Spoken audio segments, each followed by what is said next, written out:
والصلاة والسلام على رسول الله وعلى آله وصحبه ومن والاه أما بعد. So we're continuing our program.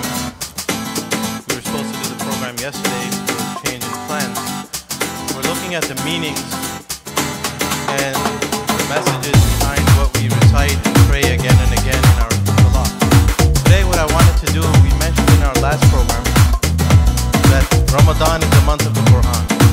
And the Quran is a book of guidance. And we asked how many of us understand the Quran, or at least try to understand the Quran. Today I want to take it one step further. And we want to ask the question, more important than understanding what we're reading is what we're reading or understanding, what is it doing to our lives? How are our lives different or being transformed by what we read? And I'm just going to share one hadith with you from the Prophet ﷺ and take a step back into history from this particular hadith that shows you how the words of Allah subhanahu wa ta'ala and the words of the Prophet ﷺ affected people. This hadith is from Bukhari and other books of hadith. عن أبي عبد الرحمن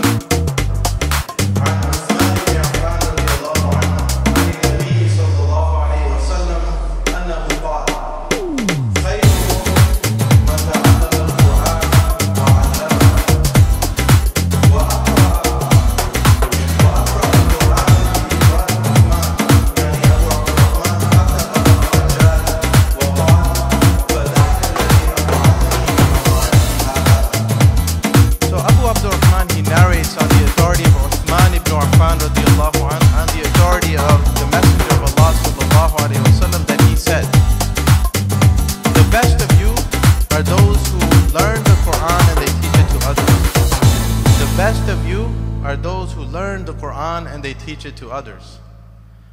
And Abu Abdurrahman, the narrator of the hadith, he said that he taught Quran for a period of time from the era of Uthman radiallahu anh to the era of Hajjaj bin Yusuf.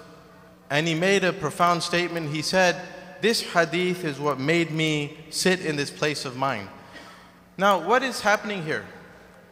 This is a very special hadith. We've all heard this hadith, but if you look at what actually happened, who narrated the hadith? Which companion? Uthman ibn Affan radiallahu anh. And when you look at the students of the Prophet alayhi salatu wasalam, he taught the Quran to many individuals. But in my humble opinion, the most influential companion, Sahaba, when it comes to Quran is Uthman ibn Affan. Why do we say that? Because what did Uthman do? He was the first one in history to standardize the script of the Quran. He had the Quran written. And from his time, what he did, he compiled official copies. He sent them throughout the Muslim world. And from his time until now, any single Quran that is written in the history of this ummah, or printed in a printing press, or printed from a PDF document, is written from the script of Uthman. So if you open up the Quran in the first page, you'll find Birasm al-Uthmani, by the script of Uthman. So we know when we read the Quran, every harf is reward. لِكُلِّ حَرْفٍ عَشْرُ حَسَنَاتٍ, as the Prophet said. Every harf that we read, every letter is 10 rewards. Now imagine the Quran you're reading, I'm reading, in this masjid, in the other masajid in New Jersey. Any single person on the face of this earth that's reciting Quran is from the work of Uthman radiallahu anh. Every letter is adding to his reward. That's why what he did for the Quran, he established this legacy. It's unimaginable. From his time until the end of time, anyone who will recite Quran, the reward is going to Uthman radiallahu anh. Now in this hadith, Uthman is the one who heard this statement of the Prophet. خَيْرُكُمْ مَنْ تَعَلَّمَ الْقُرْآنَ وَعَلَّمَهُ. And do you think it's a coincidence? His service, his khidmah to the Quran, it was because he heard these things. And these words, when these companions and these early Muslims heard them, it transformed them. Now, who's the sub-narrator of the hadith? We said Abu Abdurrahman narrated from Uthman. Who was Abu Abdurrahman as-Sulami, radiallahu anh? He was a great tabi'i. He was actually born in the lifetime of the Prophet, but he never got to meet him. So he's from the students of the companions, the tabi'in. So he was among the students of Uthman. And Uthman, when he sent the Quran to different regions of the world, he sent along with them human teachers. He didn't just send the book, he sent a guide to teach people the Quran. So he picked to the city of Kufa, he sent the copy of the Mus'haf. He sent along with that Quran Abu Abdurrahman as-Sulami. And he sent him to Kufa. And Abu Abdurrahman, he describes what happened. He said he went to Kufa and he brought the Quran and he found the largest masjid in Kufa. He went to that masjid, he found one spot by the pillar and he sat down and he began teaching people Quran.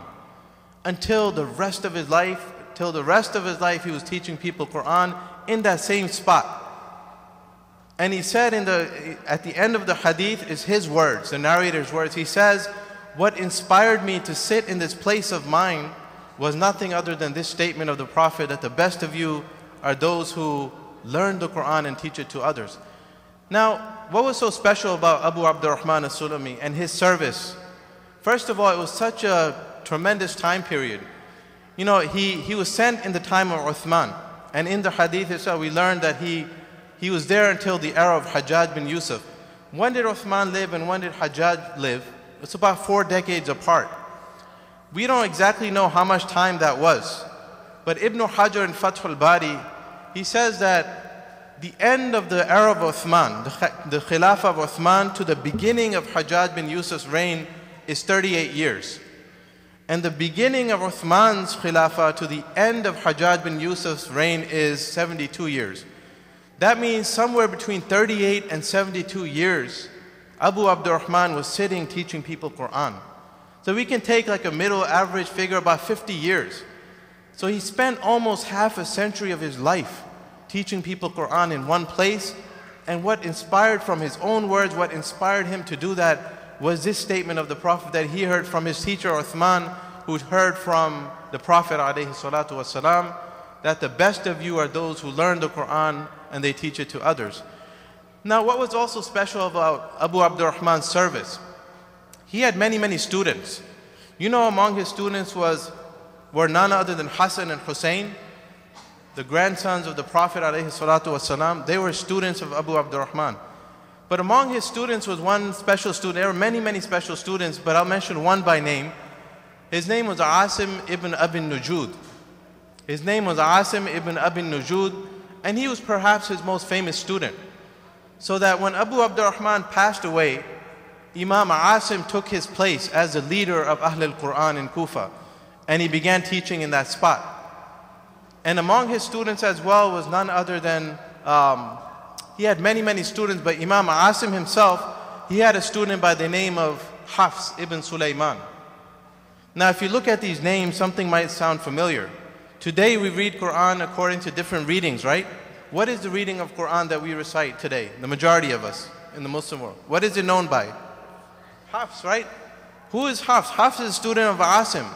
So we recite Quran today bi-riwayati Hafs an Asim, by the riwayah of Imam Hafs from his teacher Imam Asim, from his teacher Abu Abdurrahman as-Sulami, from Uthman radiallahu anh, from the Prophet alayhi salatu wasalam.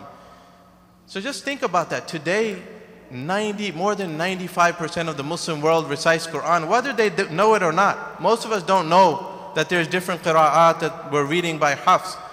But the majority of the world today, anywhere in the face of this earth, children reciting Quran in the masjid, in the madaris, or people reading from the Mus'haf, it's all going back to this decision of Abu Abdurrahman as-Sulami to sit in one place in Kufa and teach people for so long.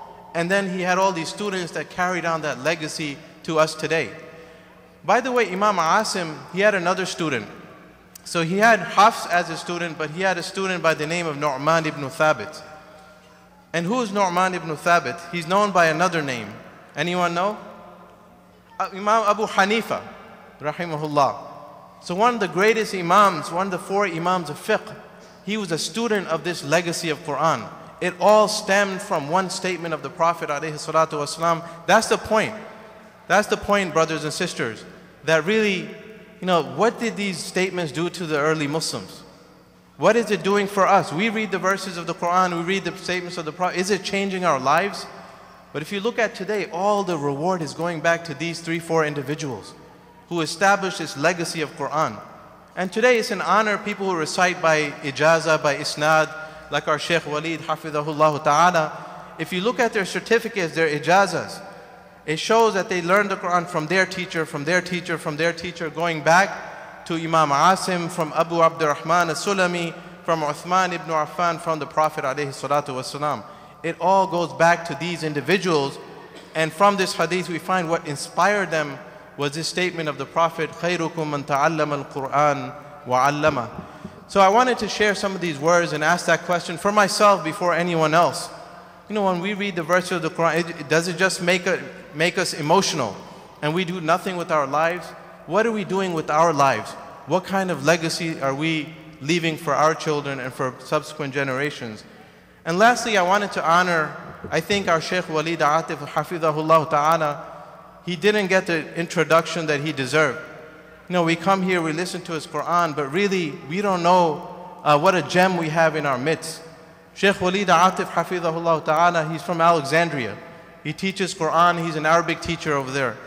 But his teacher, Shaykh Muhammad Abdul Hamid Abdullah, is known to be a person in this world who has the highest chain of Quran. Meaning he has the shortest links between him and the Prophet alayhi salatu wasalam.